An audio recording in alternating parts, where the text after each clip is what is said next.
Assalamu alaikum ya talib, bienvenue à toi cher étudiant. Aujourd'hui une nouvelle vidéo dans la série Production orale en arabe ou Al-Intaj al-Shafawi bil-Lughati al-Arabiyya.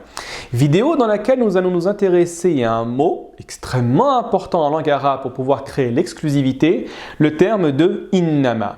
Au sein de ce cours, nous allons vous donner des techniques de production et également les clarifier avec un nombre important d'exemples. Si tu souhaites avoir l'ensemble des éléments pour produire de belles phrases en langue arabe, je t'invite à rester avec moi.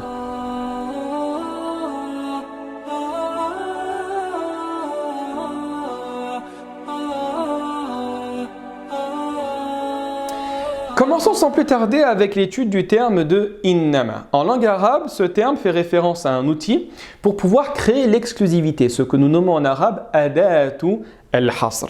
Au sein des phrases suivantes, vous allez comprendre de manière beaucoup plus précise la signification de ce terme. Lorsque dans le Coran, Dieu dit innamal mu'minuna ikhwa. Vous voyez que la phrase est constituée d'un mubtada et d'un khabar, extrêmement simple à déterminer. Si je retire innama, vous avez al-mu'minuna ikhwa. Donc les musulmans sont des frères.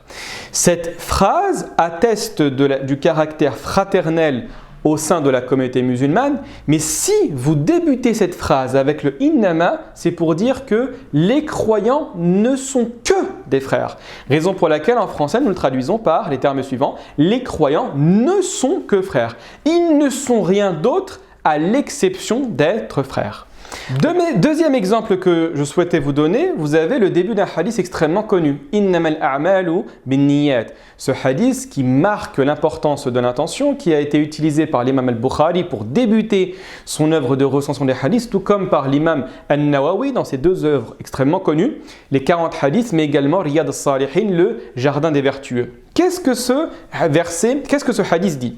Il vous dit innamal a'malu binniyat. Littéralement, si je retirais innama, vous allez avoir al-a'malu binniyat. Donc en d'autres termes, les actions valent par leur intention, valent par les intentions.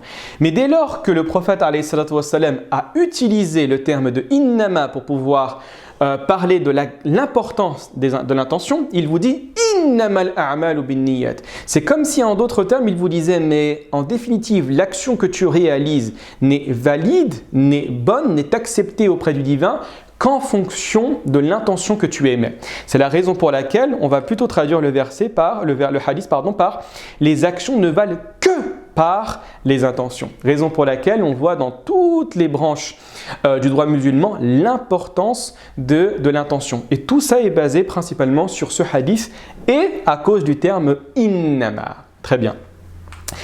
Laissez-moi vous donner maintenant certains exemples avec innama au sein des phrases en langue arabe. Donc vous avez tout d'abord une phrase relativement simple, un mubtada avec un khabar qui est considéré comme un khabar nakira, donc seulement un mot. Regardez la phrase qui est en face de vous. Innama sa'idun talibun. Innama sa'idun talibun. Donc qu'est-ce qu'on fait? On prend sa'id talibun, donc sa'id est un étudiant. Le fait de l'avoir débuté la phrase par innama va nous donner sa'id n'est qu'un étudiant. Sa'id n'est qu'étudiant. Donc je nie tous les autres attributs de sa'id pour lui attribuer uniquement le caractère et l'adjectif d'étudiant. Très bien. Un deuxième exemple, innama plus mubtada plus un khabar, par contre ici sous la forme d'un shibh jumla. Donc je rappelle shibh jumla, c'est une harf al-jar avec un ism majrur ou bien un zarf makan ou zaman avec un mudaf ilay. Donc regardez bien, innama ar-rahatu fil jannah. Innama ar-rahatu fil jannah. Donc on voit ici que la traduction bonne serait le repos n'est qu'au paradis. En d'autres termes, il n'y a aucun véritable repos si ce n'est au paradis. Très bien. Continuons avec un autre type de phrase. Donc vous avez maintenant l'utilisation d'une jumla fi'liya qu'on a étudiée au préalable. Fi'l, fa'il, maf'ul bihi, avec quelques modifications qui peuvent s'opérer dans l'emplacement du fi'l, du fa'il et du maf'ul bihi. N'oubliez pas cela, d'accord? Mais par contre, on va débuter avec le innama. Regardez bien un verset coranique extrêmement connu. Innama yakhshallaha min ibadihi al-ulama. Qui nous donnera en français, de ses serviteurs, seuls les savants le craignent. Alors ici, faites attention, Allah ici, le maf'ul bihi, et le ulama, qui est le fa'il, a été repoussé, d'accord, pour des soucis rhétoriques. Mais sinon, on voit quoi ici? Dieu, littéralement, qu'est-ce qu'il nous fait comprendre? Il nous dit que la véritable crainte des personne sur terre n'est effective que de la part de qui? De la part des savants. Comme si implicitement Dieu nous disait que celui qui va véritablement craindre Dieu, le connaître et donc avoir peur de lui, n'est autre que le savant. Très bien. Avançons maintenant avec innama par contre dans une phrase qui est fil jumlatil manfiyya. Et la jumlatil manfiyya, c'est la phrase sous la forme négative. D'accord? Donc vous allez voir qu'il y a beaucoup de structures, j'en ai choisi quelques-unes, on va essayer de les expliquer ensemble. Donc vous avez tout d'abord la jumla al-manfiyya, donc la phrase à la forme négative, plus un wa que vous allez rajouter par souci stylistique, le innama et enfin la jumlatul muthbata. La jumlatul muthbata, c'est la phrase à la forme affirmative qui va venir dire l'opposé de cette phrase-là. Regardez bien. J'ai la phrase en face de vous. La yatakallamu at-talibu al-faransiyya wa innama al-arabiyya. Littéralement, qu'est-ce que cette phrase signifie? Je viens ici nier la posture de l'étudiant qui ne sait pas parler le français. La yatakallamu at-talibu al-arabiyya. Donc je viens et je rectifie. Wa innama al-arabiyya. Il ne parle pas le français, mais bel et bien l'arabe. Regardez bien la traduction. L'étudiant ne parle pas le français, mais l'arabe.